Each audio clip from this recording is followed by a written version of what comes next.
Ready, clap once, can you hear me? All right, next up we've got Billy Poggi. Hi, everybody. Hello. Lovely. Woo! Thanks, everyone. Thanks for putting the room back together.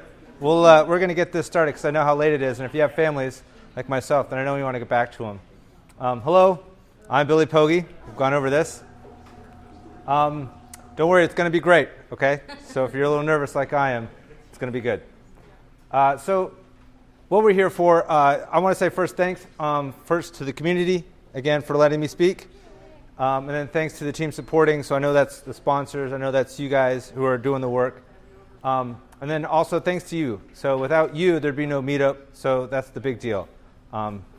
Thanks again for coming. This is all about you. What are we going to do? We're going to slow down and we're going to take our time when we speak. So we don't rush through all the slides and end too early. We're going to leave that one go. What we're going to do is we're going to build it. We're going to deploy it. We're going to see the results. We're going to make it better. And then we're going to do it all again. So this is the aspect. We're all talking about technology. We're talking about DevOps. We're going to do this with all of our cool computer things. But this is more than that. This is all of the things that envelop our operational environment. So this is spectacular to follow because it wasn't just all technology-based, right? This isn't like we have the computer and does the thing, and this is how we get through that script. We're not sticking to that plan. We're talking about the larger culture that could bend a little bit, that could shape a little bit differently depending on what's happening, which is, thanks again for setting up the spectacular talk. You're welcome. Yeah, this is more of, I see it as like Act 2 of something special already. So first things first, let's culture. Short story, right? We're talking like the boss walks in and he says, hey, we need this thing to work. Okay, roger that. That's probably the network he's talking about. So we'll get it online. Hey, boss, I can now ping Google. We're good. He's like, okay, but where's the data? And you're like, you didn't mention the data. And you're like, well, okay, so you want me to have the data locally or, yeah, it's on the network. And this conversation begins. And you're like, this isn't what I was expecting, but I have to adapt a little bit. So it's that continuous conversation and how you develop that stuff and how you have that exchange. So it's not all explained up front. So if you're asking for expectations, right, you're like, I need to know ahead of time what all of the variables are so I can put them in the proper formula so I can give you the answer, and then we'll be complete. Well, some of those variables aren't known. Some of the parts of the equation aren't even known. We have to adapt to that over time, as well as be ready to give more pieces to the puzzle when they become readily available, sharing that information. I wanted to make sure we had some things to write down, too, because sometimes people are very anxious to take notes back to their boss and say, like, hey, sir, ma'am, this is what matters at the actual where the rubber meets the road. We want to make sure we write it down. I can't explain why writing it down is so critical. Because you can say later on, like, hey, we agreed to this in our meetings notes. We said we are going to do X, Y, and Z. Whether that is something technology related or something like, hey, we're going to show up to work on time. On time could be 10 o'clock, but we're all going to be here by 10 o'clock. I don't want to rush anybody, but we're going to talk. We're going to write those goals down. We're going to be open with them, too. I love having the screen over here. We're going to build. So we're actually going to deploy it. So whatever that is we're just going to do it, even if it is small and incremental. But the other big thing is here, we're going to own it. We understand that it might not be perfect, but whatever that imperfection is 100% ours as a team. And we're going to realize that solutions come from trials. No solution comes in the very beginning of the meeting, like, hey, the solution is here. No, we're going to try some things, and then we're going to adapt. Some of the things we're going to stop doing is blaming, criticizing, anything really negative. I don't want to harp on that too much because it doesn't really get anywhere. I could blame someone all day long, and at the end of the day, it didn't change anything. You're like, hey, sorry. You're like, good, let's get over it. Now move on. Another part of being open, right, is like we realize what happened. We realize what was going on. That's what the impact was, and this is how we can move forward. And we can write down what we did wrong so we can improve on it the next time, right? So the people, I had a bunch of notes in here that are somewhat hidden now, but we're gonna ad-lib a little bit, as I understand. The team that has to have that fluctuation among all things, so it can't be so scripted. I can't help but thank you so much for setting up the improv world, because it's critical to have a team that can accept, like, hey, roger that. It wasn't the same echo coming around the team, right? it was a little bit of changes. And once in a while, there was a little flavor that was input at various aspects, right? That would just be a curveball there. Maybe it was an enhancement. Maybe it wasn't. Where's my guy who's all about quality assurance? He was sitting over here. But there's certain aspects here that you have to just understand as people, we're going to make that better. We're going to add some pieces to it that only we could add, something that mattered in the context of our close relationship. And that's what matters to the bigger group, because with those close relationships, we find ourselves with tighter bonds, better connections. There's also the technology. Yes, we're a lot of nerds when it comes down to it. Where's all the flavors of Linux? Where's he at? I guess me? That was you? You moved. Yeah. How'd you do that? It's my jam. Yeah, that's one other thing in your little feather cap thing. Still very impressive that you know all the flavors of Linux. How many is that? I just about to say 31 flavors. I can pretty much pick up almost any flavor on the fly. I mean, I started out with CentOS and Arch Linux, so that's pretty intense. That's pretty close to full on BSD. My claim to fame is running Unreal Tournament 2004 on Gentoo back in the day. Okay, I'm impressed. Yeah, that was compiling to get sound. Yes. So again, back to reality. Here's that technology, right? We're all using it and we're all loving it. But at some point, sometimes we break away from that. There's some people here, you don't have to call yourselves out if you're not that technologist, right? But it's okay. Sometimes your technology is a notepad. Cool. And you have a pen that you utilize with that notepad. That isn't something that creates value, then so be it. That's our technology. But from there, what I've created is a diagram that we will carefully study together. For this has the answers. Right? Everyone sees their piece and how they fit in here, right? I've also got this backup diagram. It changes things a little bit. Okay? And then there's one more. These are all different. They matter. And it's this one. You guys see the differences, right? Remember everything that we talked about? Yeah. Culture is a part of all of them. So however you draw the circles around your people and your technology, you're still going to have culture intermixed in there heavily. And then some other finer points here that I wanted to talk about, right? We're getting into the larger culture. We've got to trust, listen, building, seeing, adapting, doing it again. It's okay if we do it again, right? Because then we're going to see how much better we got or not. And if we didn't do that much better, then we can do it again and make improvements there. So to go backwards, we're going to do so between doing it again and repeating, we're adapting something. We know what we're changing because we wrote it down before. Oh my gosh, yeah? Who's my Confluence people? Yeah. Okay, yeah. So This is my jam, man. that is a critical piece of intel right there. Being able to find it in Confluence is another thing, but Just as long as you don't make me write down on pen and paper, I'm good. Just I don't care if it's Slack, channel, or something. that's perfect. Notes and then I put them in. I take a picture. See, there's a team thing right there. And that's a culture that it can accept that, right? Yeah. He's like, I'm not into it. But that's okay. I know. Pen and paper out the door. All right, that's fair. I Yeah. accept it. But I think Egon made a mention about this too, right? The written medium is dead. Egon from Ghostbusters? Oh, okay, got it. Yeah. Okay, some of us will get that later. We're going to talk about this. Some great sources that I've been pulling all this information from. Has anybody read these books? Raise your hand if you read one of these books. Which book did you read, sir? Grit. What'd you like about it? What is the Finnish concept? I think they call it like susu or susu. It's got like kind of like a stoic determination. Yeah, it's just It's kind of like grit in your teeth. But like I always like look at something as like, well, we can't do so and so because reason it's muddy outside or the sun's not right angle or whatever. Right. But like success relies on perseverance, right? Conditions Yeah, that little moment in your gut where you realize I'm still going to persevere. You just gotta trudge through it. Sometimes you gotta trudge through mud, and sometimes we'll fall over the mud and roll in the mud, not get where we're going. But you still gotta try. And like the only thing constant to success is the persistent effort. It's not like winning each time. It is like persistence. Agreed. But to bring it back, I think that's essentially what she gets to in the book. Yes. So it's grit. It's the grit in your teeth. You bear with it. You persevere. You don't stop. You keep going. We were talking about, again, previously focusing on the good. So there's some part of this that you're working on that has a good part in it. You're going to focus on that to get you through the dark tunnel, right? That's the light at the end of the tunnel. The big magic. Who read Eat, Pray, Love? Eat, Pray.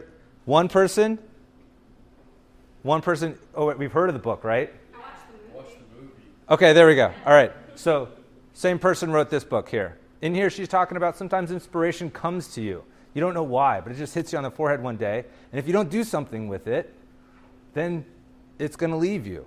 So this is that part of DevOps saying like, hey, sometimes it might not make sense to you, but it makes sense to her. And they're going to run with that. And it's having a culture that's like, you know what? I don't quite understand what's going on right now, but I realize you're inspired. So I'm going to let you go with it because that's a big deal. Again, not a technology book, right? But it's just realizing a culture that can accept that those inspired individuals, to let them grow and do their thing. Sheryl Sandberg, anybody hear of Facebook? Anybody? Nobody? I never catch on. Yeah, it's not going to catch. Yeah. I never met her, but I mean, I know who she is. Yeah, fantastic. She's got a lot of great ideas. In this book, she's like, at the table. Make sure you find a seat at the table. Lean into it. This matters for all people. And then this last one, Nilofer Merchant, The Power of Onlyness. I tried to reference a couple of pieces that mattered specifically to you. Like you are the only person that has your experience at this point in place. Same with you, and same with you. 31 flavors, right? It's incredible when we still get together in that loop. There's a part of it that matters just for each and every one of us, right? In that book, she talks about the onlyness that you are and how that creates a connection to the person around you. That creates a larger culture for your overall company. And that particular item makes all of this relevant because we each bring something new. And realizing that, hey, somebody could bring something that I don't know, right? What happens when number 32 comes out? It's going to be a fantastic person to meet, right? When that day comes. So that's what we're saying, or what I'm referencing in all of these sources when we're trying to develop that greater culture of openness that listens and develops the team, the company. Some other things, because I wanted to make sure we had a warning shot, like, hey, some things we want to avoid. Like, we've always done it this way. You know, complacency sets in, and you're like, yeah. Okay, so who's heard of the first principle? Elon talks about this. 2 volunteers on what the first principle is? It's like a physics way of thinking about the world. You know, you look at, if you want to solve a problem, you look at the fundamental rules of it and see if you can reason up into a new way of thinking. That obeys the rules, right? Perfect. Yeah, Elon Musk's space principles. Yeah. So it's not just doing it because we've always done it this way. What is a better way to create a physical medium? Well, we could write things down in pen and paper, or not. Maybe that's not your bag. Got it. But to some people, that matters. That's a huge deal. And we could make an improvement on that. How do we go forward from it? We could write it in stone. Yeah? That'd be pretty artsy. With lasers. With lasers and stone. That's cool. That's precise. So the first principle goes on to say, basically, there is a better way. And just because we've always done it this way doesn't mean we can't or come up with a better way. Again, we're going to develop a new way. We're going to put it in our operational operandi, and we're going to activate it. Big number, right? We all agree? All right. So what I wrote this number up here for, because you're not going to get all these changes at once, right? In our culture, we're going to have to make small changes. And maybe day one, we start saying hi to each other. And that's it when we start seeing each other in the morning. Instead of just walking up like, hey, where's my report? And you're like, hang on. I need coffee. I have my time where I get my coffee, and it's not yet. So this is the part of the brief where we say, we got to make small changes, and we got to make them often. We can't just jump right in and like, hey, I'm instituting 89 million changes right now, and here they are. So we got to slow down, breathe, and bring all of those pieces in that we all created a little part of and developed on something greater. Again, I wanted to reiterate the timeline, right? We're going to build it. You're going to have to build it constantly. You're going to have to realize it took me an hour and a half to get this really lined up. So make sure you get a good picture of it when you're referencing it later. The emphasis is make sure you do it again at the end and then cycle back through. Don't worry, it's going to be great. If you see in my last talk, then I was talking about it's going to be okay. Well, I've realized that if you keep doing it, it gets great at the end. So don't stop. This is me. This is the end. Questions? I open it up entirely. Go back to the Previous previous slide. slide. You can apply it, but you don't care about what's the quality of the product. The quality of the product. What is the quality of the product? Before building or is it? See the results. See the results. Can you see that from there, sir? Lynn had a comment about see the results. Does that answer your question? Okay. Build it, deploy, you don't care about the quality. So to me, that's see the results, then you're looking at the quality. So what's the quality? What is your point of view on quality? There's a lot of ways to look at quality, but Does it work? that, yeah, is it meeting the requirements? Is it performing? Is it scalable? Is it secure? Is it compliant? Well, What if it meets the minimum amount of quality? Could we make it better? yeah. All right, so we've improved a little bit. That comes from seeing those results. I'm sorry, sir? Skateboard or scalable?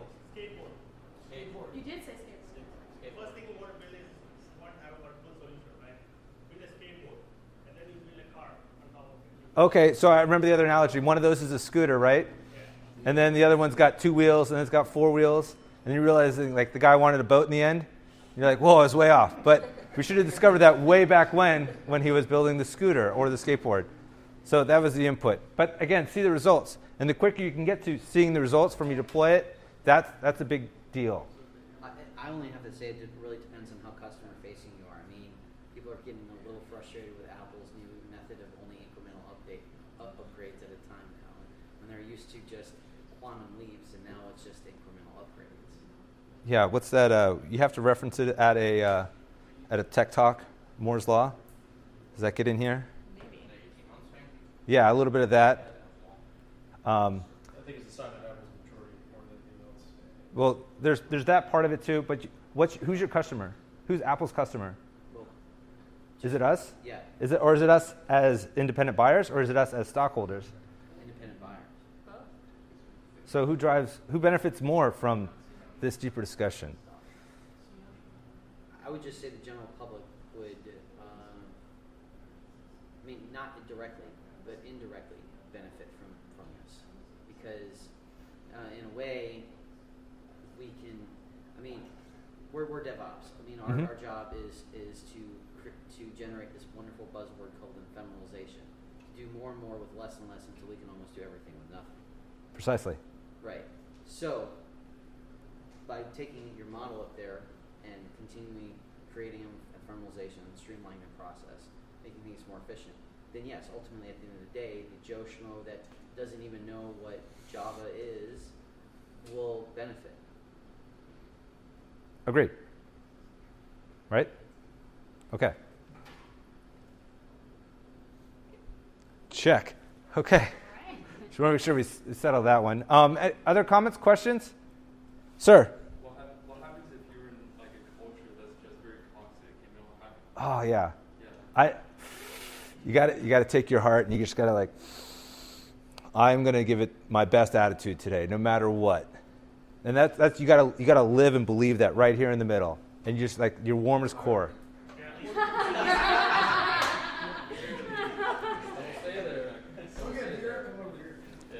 All right, so once you get past that and you're like, holy, this stuff still sucks, then you got to find a place that doesn't. You got to go to where you're loved. I would say that you're like, oh, it's bad because they make me show up at 10 a.m. And you're like, okay, is it really that bad? So there's a fine balance in there. Some people don't like to go out during daylight hours, right? Then that's probably really bad. We'll deal with that. And there's some ways to accommodate, and that takes a little bit of back and forth. Go see the boss, tell him your decision, tell him what you're doing, deploy that plan, see if it works, see the results. If it doesn't, adapt, and then do it again. Find a place that loves you, man. DevOps, you guys are like 1%.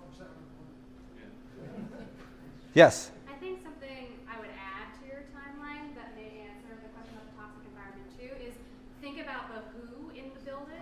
Like if you're in a toxic environment and you're the only one that thinks it's toxic, that's a problem, right? Like clearly there's something happening here that you're like, I'm not a part of this crew right now. But if it's you and 5 other teammates that are like, this is really bad, and you don't say anything, and you just create this environment where you're like coming off to the Starbucks and you're talking shit about people, that's also not good. Like you're just, you're perpetuating that bad environment. So when you think about who's building it, is it you bringing up something to your boss or your program manager and saying like, hey, it's really garbage that we all have to come in at 10 a.m. I'm more productive if I come in at 8:30 or something like that. Are you trying to get your team to come together? Like it's everyone's responsibility to build that positive culture or the culture that you want it to be, right? Maybe we all want to have a toxic environment. Whatever it is, we all have to agree on that. So I think that thinking about we, the team, are helping to be responsible to build that, I just think that would be very interesting to have. I like it. Yeah. Aaron, sir. I think one thing about like the toxic thing, I've been at a lot of companies where like, they're really going. No, you're good. Keep going. They're really going down. Like it was like unobjectively, like companies are going into a mountain and it's going down this kind of thing. But so you get in this mindset of kind of panic mindset where you think like to make things better, you really got to knock out of this park. Like, you got to implement this new procedure to completely like revolutionize everything, and it's not possible. It's never going to happen. And I think a lot of times it's very important to like think about the small change thing, like make a little small change and kind of get people comfortable with the notion of change. And a lot of it too is also like to make a car analogy. It's like if you ever drive like a car like on ice or something and you lose control, your car's going sideways, you're about to hit another car, go off a ravine or something. If you have good traction, like when this happens, the worst thing you can do is slam on your brakes and try and steer the wheel. That will just make it worse. You basically gotta let off the controls and like let it kind of slip back into control and give it a little bit of control. You can't short circuit anywhere up here. You can't like rip the wheel while you lost traction. Try leaning into it sometimes. That'll make you. Well, yeah, counter steer, but See what you did there.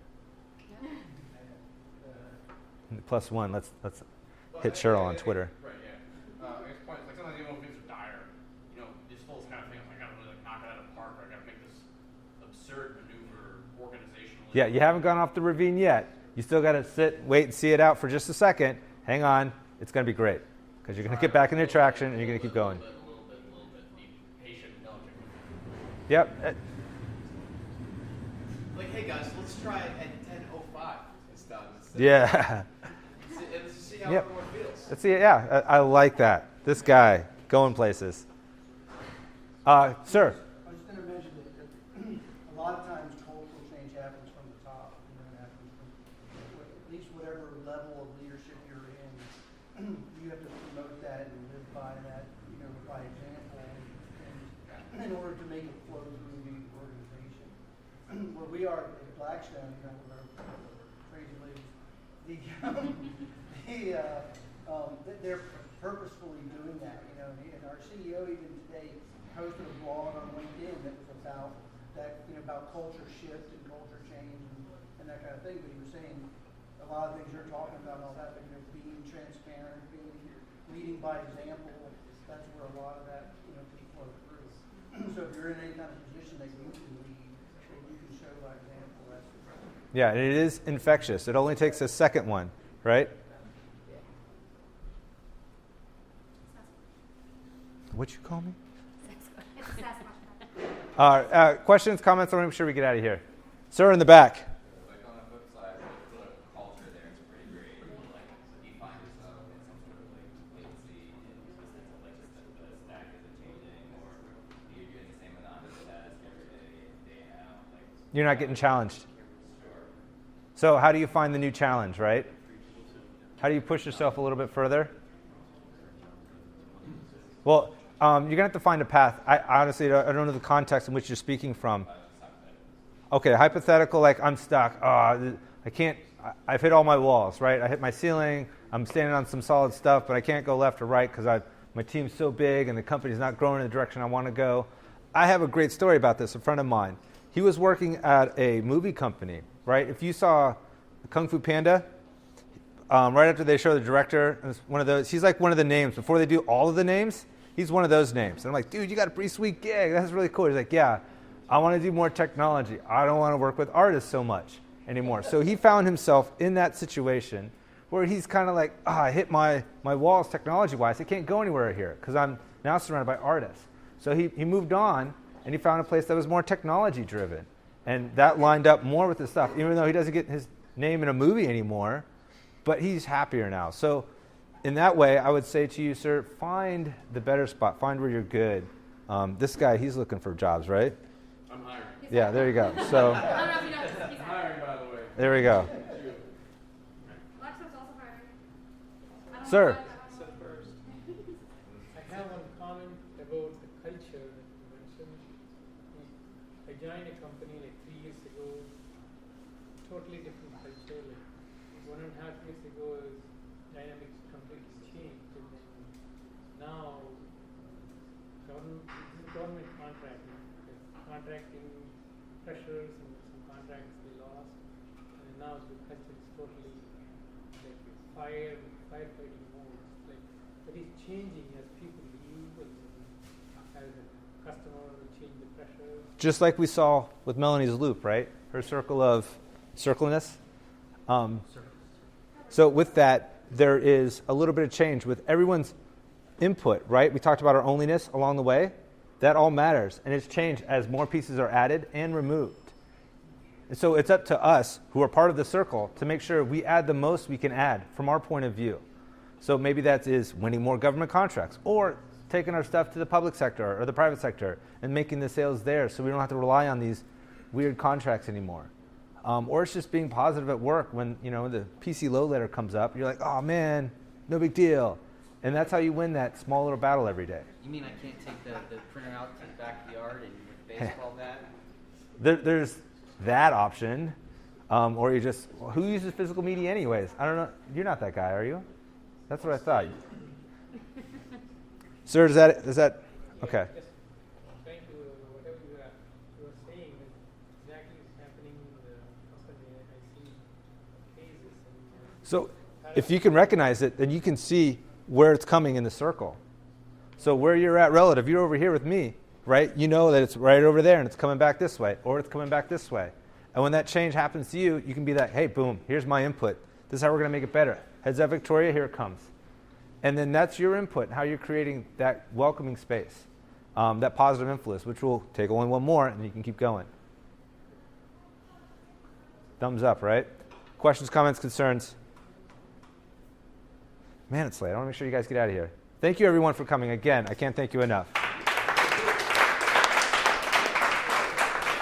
Oh, hey, one more thing. I'm sorry. I work at 26 Labs, if you guys didn't know.